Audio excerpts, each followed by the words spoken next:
gente, o que diferencia as pessoas é o caráter. Ser bom, mal, ético, tudo depende dos valores morais. Quem fala sobre isso agora é o psiquiatra e homeopata Aloísio Andrade. Boa tarde. Boa tarde, doutor. Bom, é possível nós definirmos o caráter? É difícil do ponto de vista assim, de chegar exatamente na questão central, mas é possível. A ideia do caráter é a ideia de que nós todos, Patrícia, temos um modus operandi, temos um jeito de funcionar. É o que a gente chama, então, do estilo, né, do jeitão da pessoa. Esse caráter, então, ele é construído ao longo da vida. E ele tem uma característica que é a característica do pessoal, da individualidade daquela pessoa. Então, nós entendemos que ele tem a ver com o processo da genética, de coisas que você herda, do temperamento, muito importante a questão do temperamento, mas também a questão da consciência e do livre-arbítrio, da chamada escolha, porque a pessoa, então, não quando criança, na fase inicial, mas depois ela pode interferir, pode modificar algumas características da sua tendência. Como ele é construído ao longo da vida, doutor? Laíra, olha, o telespectador tem ouvido muita gente falar sobre a importância da infância, né? Nós temos que lembrar que a criança é capaz de perceber as coisas mesmo quando ela não entende ainda as palavras. Então, a questão dos sentimentos, das emoções e das atitudes. Então, até o 3º ano de vida, a gente considera que é o momento mais importante da questão da construção do caráter. Até o 3º ano de vida? Até o 3º ano de vida. Mas ele pode ir indo até os 12 anos. A gente sabe que a partir dos 13, 14 anos, esse jovem, esse pré-adolescente, ele é muito resistente às mudanças e é resistente também lá, e a tudo que dá trabalho, ele fica mais tendencioso ao imediatismo, ele quer uma coisa que ele possa curtir, que ele possa desfrutar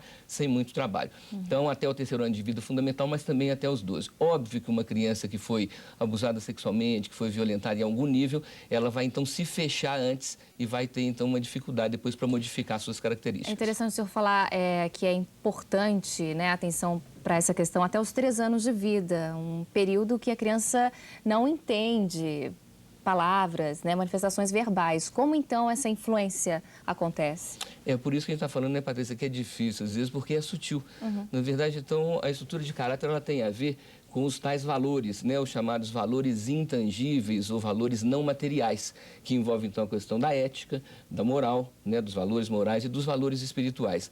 Na verdade, então, forjar o caráter, Patrícia, ou seja, construir o caráter de uma criança ao longo da infância, tem a ver com uma coisa que vai além do imediatismo, que vai além dessa coisa material, do dinheiro, do prazer só.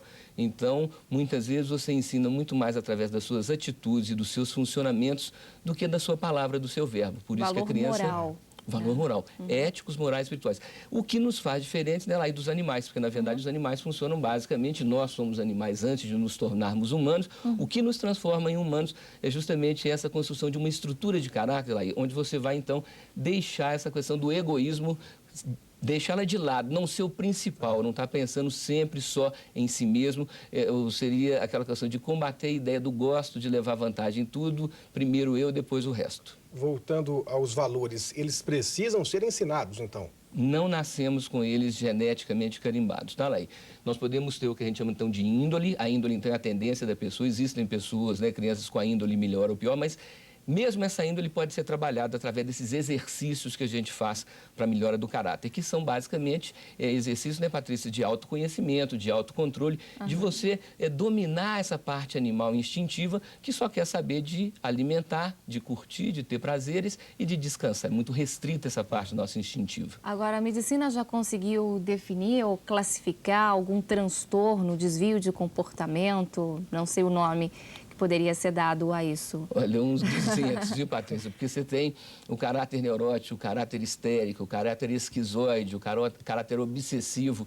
Na verdade, a gente pode entender que o caráter são as defesas que a pessoa usa, o jeito que ela reage diante dos estímulos da vida, né, dos estímulos externos e dos estímulos internos. Interessante lembrar ao telespectador que o seu estado de intestino, o seu estado de estômago, o seu estado de fígado, de pulmão, isso influencia no seu funcionamento, né? Não exatamente no caráter, mas nesse funcionamento, que pode, então, estar melhor ou pior de acordo com a sua fisiologia. Mas para a gente entender melhor, por exemplo, um caráter obsessivo, o que caracteriza uma pessoa com esse tipo de caráter? Olha, então é aquela pessoa, Patrícia, que para entender, metabolizar e reagir à vida, ela usa características que são o quê? De repetição. É aquela pessoa que lava a mão muitas vezes. Isso que, né, tem sido muito discutido, o TOC, o transtorno obsessivo compulsivo, o DOC, que é o distúrbio.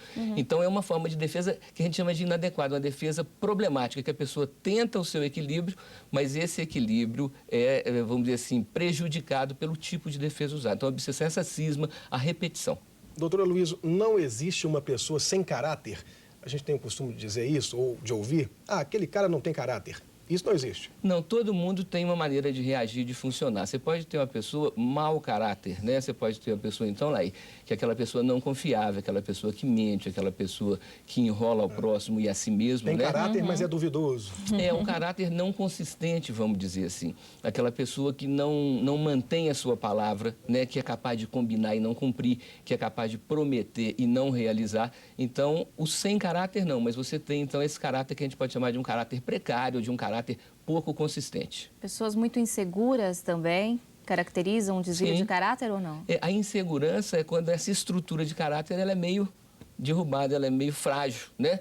Mas a gente lembra também o telespectador que tem o outro extremo, pessoas excessivamente rígidas, excessivamente autoritárias. A gente vê nisso também um caráter não tão estruturado ou não tão adequado quanto poderia ser. Seriam os dois exageros, a insegurança, a fragilidade, mas também a pretensão, a onipotência e a rigidez.